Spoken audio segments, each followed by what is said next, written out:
First standard यानी कि hydrogen और second standard relative atomic mass के लिए यानी कि ऑक्सीजन 16 के बारे में डिटेल में पढ़ने के बाद अभी हम स्टार्ट करने वाले हैं अपना थर्ड स्टैंडर्ड जो है कार्बन 12, इसके बारे में पढ़ेंगे कि इसको कैसे सेलेक्ट किया गया और इससे ऊपर जो है। तो बात हम स्टार्ट करते हैं यहां से। ऑक्सीजन 16 अगर हमने 1850 में इसको सेलेक्ट किया एज अ स्टैंडर्ड और फिर 1961 तक इसको हमने एज अ स्टैंडर्ड माना, इससे बहुत सारे रिलेटिव एटॉमिक मासेस हमने डिफरेंट एलिमेंट्स के जो है वो डिटरमाइन किए। तो ये कोई 110 ईयर्स 110 ईयर्स बहुत काफी अरसा है, यहां तक हमने इसको एज अ स्टैंडर्ड माना। फिर ऐसा क्या हुआ जो कि जिसकी वजह से हमें ऑक्सीजन 16 को रिजेक्ट करना पड़ा। तो 1961 में एक मसला क्रिएट हो गया। वैसे ये आइसोटोप्स की मैं बात नहीं कर रहा, ये मैं शामिल करूंगा उसमें अपना जो इसके reasons of rejection of oxygen है, इसको क्यों रिजेक्ट किया गया। तो ये कमेंट सेक्शन में, यूट्यूब का जो कमेंट सेक्शन है वहां पर ये आपको सब चीजें मिलेगी। इस तरह पहले वाली भी reasons for rejection of hydrogen वाली भी, ठीक है, और इसी तरह reasons for selection of carbon, तो रिटन फॉर्म में आपको वहां से मिलेगी। यहाँ मैं इसकी जो मेन है वो बता रहा हूं। तो असल रीजन ऑक्सीजन इतना अच्छा अगर हमें ऑप्शन मिला था, रिएक्टिव भी है, सारे एलिमेंट्स के साथ इसके कंपाउंड्स भी अवेलेबल है, फिर क्यों जो है हम इसको रिजेक्ट कर रहे हैं, ठीक है। तो एक जो खास रीजन है उसको मैं हाईलाइट करना चाहता हूं। आइसोटोप्स की वजह से दरअसल नहीं, क्योंकि आइसोटोप्स तो इसके उस वक्त थे जब हम इसको सेलेक्ट कर रहे थे एज अ स्टैंडर्ड, लेकिन बाद में मसला आया। बाद में मसला ये आया कि फिजिक्स वाले जो है उनको भी रिलेटिव, मतलब वो साइंटिस्ट फिजिक्स के जिनको जो जो जो इस डोमेन में काम कर रहे थे, उनको भी रिलेटिव एटॉमिक मासेस की जरूरत थी। और साथ साथ केमिस्ट्री वालों का तो हर वक्त वास्ता होता है एटॉमिक मासेस के साथ, तो इनको भी रिलेटिव एटॉमिक मासेस की जरूरत थी। अब कंट्रोडिक्शन कहां पे जो है क्रिएट हो गई। फिजिक्स वालों ने एक मशीन बनाई, मास स्पेक्ट्रोमीटर, ठीक है। तो उस मशीन में, वो मशीन के थ्रू, मशीन की डिटेल में मैं नहीं जा रहा, मास स्पेक्ट्रोमीटर जो है एक इंस्ट्रूमेंट है जिसके थ्रू हम यानी हम आज केमिस्ट्री वाले भी यूज करते हैं, लेकिन स्टार्ट इसको किया था फिजिक्स वालों ने। तो फिजिक्स वाले मास कैलकुलेट करते थे, रिलेटिव एटॉमिक मासेस डिटरमाइन करते थे उस मास स्पेक्ट्रोमीटर के थ्रू। और केमिस्ट्री वाले जो है वो अपना सिंथेटिक प्रोटोकॉल्स और सिंथेटिक जो प्रोसीजर्स हैं, जो मैं एग्जांपल्स दे रहा हूं यहां आप लोगों को, इससे पहले भी मैंने आप लोगों को एग्जांपल दी, वो तरीकाकार था केमिस्ट्री वालों का। अब आप देख लीजिए जो मशीन है, इसमें भी स्टैंडर्ड यूज होता है। यही ऑक्सीजन वो भी स्टैंडर्ड यूज करते थे, केमिस्ट्री वाले भी यही ऑक्सीजन को स्टैंडर्ड यूज करते थे इस दौरान, ठीक है। लेकिन मसला क्या था, ये जो मशीन है ये बहुत सेंसिटिव मशीन है, मास स्पेक्ट्रोमीटर। इसको बहुत थोड़े अमाउंट में आपका टारगेट भी चाहिए जो आप डिटरमाइन करना चाहते हैं, और स्टैंडर्ड भी बहुत माइन्यूट सा किसी अमाउंट में जो है ऐड करना पड़ता है उसमें। तो इनको तो थोड़ा सा चाहिए होता था ये जो ऑक्सीजन है। तो ये लोग जो है प्योर ऑक्सीजन 16 का जो आइसोटोप है आफ्टर एनरिचमेंट, ये यूज करते थे, ठीक है। अब केमिस्ट्री वालों के लिए ये बात मुश्किल थी, ताकि यानी बड़ा मुश्किल था कि क्योंकि ग्राम स्केल पे यूज करते थे ऑक्सीजन को किसी रिएक्शन में, आपने एग्जांपल्स में देखा होगा। अब ग्राम स्केल पे किसी एक आइसोटोप को प्योर फॉर्म में यूटिलाइज करना बहुत ज्यादा एक्सपेंसिव, बहुत ज्यादा लेबोरियस और बहुत ज्यादा टकआउट वाला काम है, बल्कि इम्पॉसिबल है केमिस्ट्री वालों के, ताकि ग्राम स्केल पे जो है वो करे। तो ये लोग जब यूज करते थे ऑक्सीजन को, तो नेचुरल ऑक्सीजन उठा के किसी रिएक्शन में डालते थे। अब जाहिर सी बात है, नेचुरल ऑक्सीजन में तो आपका ऑक्सीजन 17 और 18 भी शामिल होता है, ठीक है। और वो लोग जो यूज करते थे ऑक्सीजन 16 प्योर वाला यूज करते थे, वो 17 और 18 की जो ऑक्सीजन है अलग करके उसको नहीं डालते थे मशीन में, मास स्पेक्ट्रोमीटर में। तो यहाँ पे जो है एक तजाद जो है वो आया केमिस्ट्री और फिजिक्स वालों के बीच में। और मैं एक दफा फिर बता दूं कि इनके मासेस में, फिजिक्स वालों के रिलेटिव एटॉमिक मासेस में और केमिस्ट्री वालों के रिलेटिव एटॉमिक मासेस में डिफरेंसेस इतने कोई मेगा डिफरेंसेस नहीं थे, पार्ट्स पर मिलियन में जाके कुछ डिफरेंसेस आ रहे थे। लेकिन साइंटिफिक कम्युनिटी को यह अच्छा नहीं लगा कि हम एक ही साइंस के लोग हैं, फिजिक्स और केमिस्ट्री डिसिप्लिन अलग है लेकिन है तो साइंस एक ही। तो इसमें ये जो हमारा स्टैंडर्ड है ये अब कंट्रोवर्शियल बन गया। तो एक कंट्रोवर्शियल चीज को हम आगे प्रोसीड नहीं कर सकते, इसलिए एक मीटिंग कॉल की गई 1961 में। और ये किसने, international union of pure and applied chemistry ने, यहाँ जगह नहीं है मेरे पास वैसे, ये IUPAC IUPAC जो आमतौर पर हम कहते हैं, उसकी मीटिंग एक ऑर्गेनाइजेशन है। उसमें फिर साइंटिस्ट ने डिसाइड किया कि अब हमने ऑक्सीजन को जो है हटाना होगा स्टैंडर्ड से और हमें एक और स्टैंडर्ड को सेलेक्ट करना होगा। अब आते हैं इस पे कि reasons of selection of carbon, इसके और भी रीजंस मैं शामिल कर दूंगा। इसके साथ भी वही मसला था, हाइड्रोजन गैस थी, ऑक्सीजन भी गैस है, लेकिन ये मसला थोड़ा हल इसलिए हुआ था ऑक्सीजन के साथ कि हाइड्रोजन लाइट था, तो थोड़े से मास के लिए बहुत सारा लेना पड़ता था वॉल्यूम के लिहाज से। अब ऑक्सीजन भारी है तो थोड़े से अमाउंट के लिए फिर भी मतलब सॉलिड के मुकाबले में तो ज्यादा लेना पड़ता है वॉल्यूम के लिहाज से, लेकिन वो हाइड्रोजन जितना नहीं। तो इसके साथ भी ये मसला था ऑक्सीजन के, यानी ये गैस है, ठीक है। और गैस, इसको याद रखिए, आप लोगों ने इस लेवल पे तो प्रैक्टिकल केमिस्ट्री को इतना नहीं देखा होगा क्लोजली, लेकिन मैं बता रहा हूं कि किसी रिएक्शन में गैस को, मतलब जो जिस रिएक्शन में गैस इन्वॉल्व होता है उसका इवन रिएक्टर चेंज होता है सॉलिड और लिक्विड वाले के। सॉलिड और लिक्विड का तो मसला आसान होता है, आप इस तरह कर ले, सॉलिड और लिक्विड्स किसी फ्लास्क में डालें, ठीक है, और बाकी रिएक्शन का जो अरेंजमेंट है वो अरेंज करके रिएक्शन आपका चल जाएगा। लेकिन जब गैस इन्वॉल्व होता है तो इसका आपने प्रेशर भी मेंटेन करना होता है, अलग से सिलेंडर को भी रखना होता है पास, ठीक है। तो बहुत मुश्किल होता है किसी रिएक्शन में जब गैस इन्वॉल्व होता है एज अ रिएक्टेंट उसको मैनेज करना, ठीक है। तो ये जो कार्बन को हम सेलेक्ट कर रहे हैं, अब इसमें ये प्लस पॉइंट ये भी है कि ये सॉलिड है। क्या है? सॉलिड। वो मैं बता रहा हूं आगे डिटेल में। तो ये रीजंस आपको रिटन फॉर्म में वहां से मिलेंगे, कमी से बहुत सारे मैं इसमें इंक्लूड कर रहा हूं, इस तरह जैसे मैंने अभी गैस वाली बात जो की इसमें।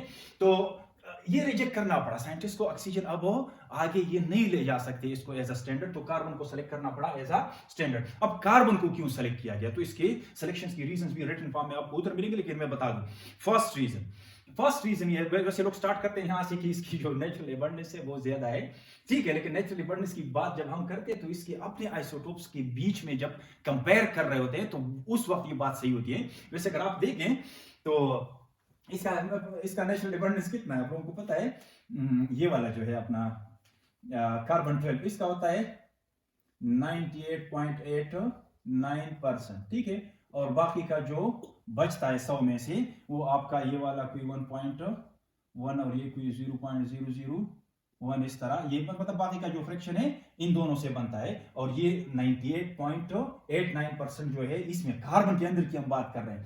कुछ लोग इससे ये मतलब लेते हैं कि इसका नेचुरल एबंडेंस शायद ऑक्सीजन से ज्यादा, नहीं है, ऐसी कोई बात नहीं है। ऑक्सीजन का अगर आप देख ले तो ये जो आपका ऑक्सीजन 16 है, इसका इससे भी अच्छा नेचुरल एबंडेंस है, इसका होता है 99.95 और भी कुछ फिगर्स है इस तरह का, सही। तो ये एक गलतफहमी है स्टूडेंट्स में कि इसका नेचुरल एबंडेंस सबसे ज्यादा है, सबसे नहीं है, अपने आइसोटोप्स के मुकाबले में कार्बन 12 ज्यादा होता है, इसलिए हमें, और ये स्टेबल भी है, एक और रीजन ये है, ठीक है, कि ये स्टेबल भी है, अपने दूसरे आइसोटोप्स के मुकाबले में ज्यादा भी है।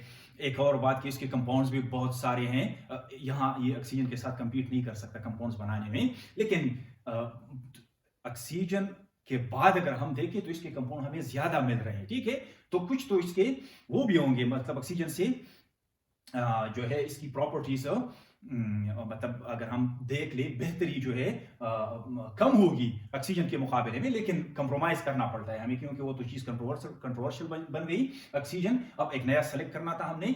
इसका एक जो रीजन मैंने बता दिया कि इसके कंपाउंड ज्यादा है, ठीक है, ऑक्सीजन के बाद अगर हम देखें तो ये एक इसकी सिलेक्शन की रीजन थी। दूसरा ये कि इसके आइसोटोप्स भी हैं, तो आइसोटोप्स का मसला इसके साथ भी है, लेकिन इस आइसोटोप्स के बीच में अगर आप देख ले तो इसकी नेचुरल एबंडेंस कार्बन 13 और 14 के मुकाबले में काफी ज्यादा, बहुत ज्यादा है, और ये स्टेबल भी है। कंपाउंड्स अगर आप इसके सामने लाएं तो आपका carbohydrates, proteins, nucleic acids, lipids, आप प्लांट मटेरियल पे चले जाएं, स्टार्च, सेलुलोज, तो ये सारी चीजें जो है कार्बन के बगैर बनती ही नहीं है, ठीक है। तो कार्बन का मेन एलिमेंट है, और ये सारी चीज आप देखिए हर जगह हमें नजर आती है, तो मतलब ये इसकी अवेलेबिलिटी ज्यादा है कार्बन का, ठीक है। तो इसी वजह से हमने या साइंटिस्ट ने इसको सेलेक्ट किया। बाकी के रीजंस मैंने नोट किए होंगे, एनालिस्ट किए होंगे, इस कमेंट सेक्शन में आप वहां जाके देख सकते हैं, ठीक है। तो जो मैंने बता दिया आपको कि ऑक्सीजन को क्यों रिजेक्ट करना पड़ा, तो फिजिक्स और केमिस्ट्री वालों के बीच में जो कंट्रडिक्शन था उसमें मासेस में आ रहा था। एक प्योर यूज कर रहे थे ऑक्सीजन 16, और केमिस्ट्री वाले जो है नेचुरल ऑक्सीजन यूज करते थे जिसमें ऑक्सीजन 17 और 18 भी चला जाता था, जिसकी वजह से मासेस में रिलेटिव एटॉमिक मासेस, दूसरे एलिमेंट्स के रिलेटिव एटॉमिक मासेस में फर्क आता था, पार्ट्स पर मिलियन में कुछ फर्क। तो इसी वजह से जो है ऑक्सीजन को रिजेक्ट करना पड़ा और कार्बन को सेलेक्ट किया। एक और रीजन मेरे जहन में आ गया, अब कार्बन जो है, यहां अगर साइंटिस्ट ऐसा करते कि कोई 50-60 वाला एटॉमिक मास वाला एलिमेंट जो है उसको सेलेक्ट करते, तो आपको पता है ये अपना जो ओरिजिनल वैल्यू, जैसे पहले हमने बहुत मेहनत की है हाइड्रोजन और ऑक्सीजन पर, उसके थ्रू जो है हमने बहुत सारे एलिमेंट्स के रिलेटिव एटॉमिक मासेस निकाले हैं, डिटरमाइन किए हैं। तो अब अगर हम कोई नया सेलेक्ट करते, शायद हमें कार्बन से भी अच्छा ऑप्शन मिलता दूर कहीं, लेकिन उसको सेलेक्ट नहीं किया गया। इसकी वजह यह है कि इससे दूर, यानी 1 और 16 से जितना हम दूर जाते, एटॉमिक मास, स्टैंडर्ड के एटॉमिक मास के हवाले से बात कर रहा हूं, तो ये जो नए हम रिलेटिव एटॉमिक मासेस निकालते तो फिर उसमें बहुत बड़ी बड़ी जो है एरर्स का खदशा था। तो इसी वजह से उनको अब कोई ऐसा ऐसा एलिमेंट सेलेक्ट करना था ताकि 1 और 16 के बीच में, और 1 और 16 के बीच में सबसे बेस्ट जो ऑप्शन आ रहा था वो था कार्बन, और कार्बन का कौन सा, कार्बन 12। तो ये भी एक बात आप नोट कर लें, ठीक है।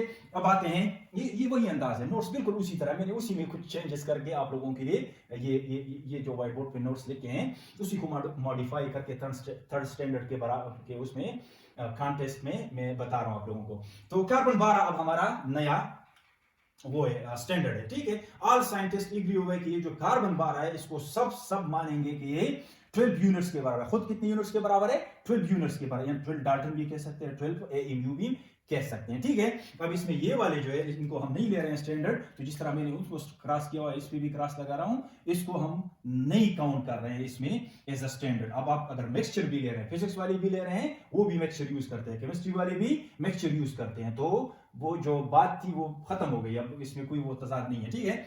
और आप मिक्सचर भी यूज कर रहे हैं तो चांसेस कितने, 98.89% चांसेस ये है कि आप कार्बन 12 को यूज कर रहे हैं, ठीक है। तो इसको 12 क्यों माना गया, एक तो ये कि ये ऑलरेडी स्टैंडर्डाइज हो चुका है, हाइड्रोजन के लिहाज से भी इसका मास कितना आ रहा था 12, ऑक्सीजन के लिहाज से भी कितना आ रहा था 12, ठीक है। और इस वक्त ये भी चीज क्लियर हो गई थी कि इसकी न्यूक्लियस में 6 प्रोटॉन और 6 न्यूट्रॉन है, ठीक है। तो हम इसका 6 और 6 कितने हो गए 12, ठीक है। तो ये और मास मैंने सिर्फ न्यूक्लियस दिखाया है, सही जिस तरह ऑक्सीजन का दिखाया था, ठीक है।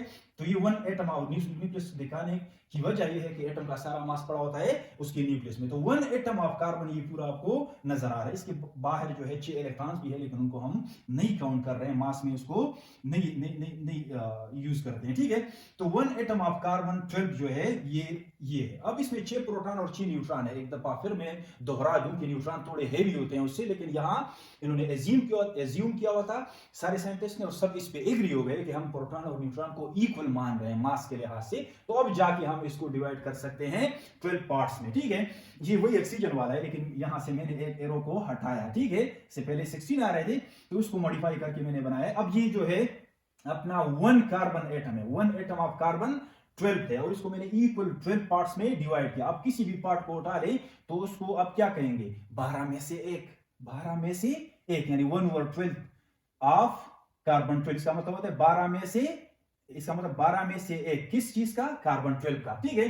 तो इसको आप यूं काटे जिस तरह मैंने ऑक्सीजन में काटा था, तो क्या बचा, 1 यूनिट बचा। अब इस 1 यूनिट को क्या कहा गया, this was called as 1 atomic mass unit. अब एटॉमिक मास यूनिट को यहाँ जब हमारा स्टैंडर्ड कार्बन 12 है तो इसकी भी डिफिनीशन चेंज हो गई, यहाँ 16 था मैंने चेंज किया, ठीक है। तो ये अब ये कार्बन के लिहाज से इस तरह डिफाइन करोगे आप कि 1/12 of the mass of carbon 12 was called 1 AMU, ठीक।